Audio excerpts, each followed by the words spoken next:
ప్రధాని మోదీ ఇవాళ ఉత్తరప్రదేశ్లో పర్యటించనున్నారు. వారణాసికి వెళ్లనున్న ప్రధాని అక్కడ పలు అభివృద్ధి పనులకు శంకుస్థాపనలు, ప్రారంభోత్సవాలు చేయనున్నారు.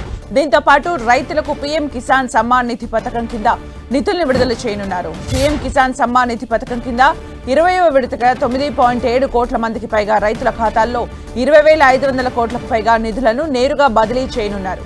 ఈ పర్యటనలో మోదీ 52 అభివృద్ధి ప్రాజెక్టులకు ప్రారంభోత్సవాలు, శంకుస్థాపన చేయనున్నారు.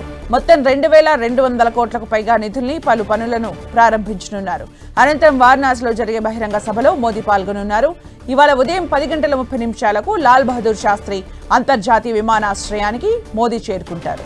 అక్కడ యూపీ సీఎం యోగి ఆదిత్యనాథ్తో పాటు ఇతర ప్రజాప్రతినిధులు మోదీకి స్వాగతం పలకనున్నారు.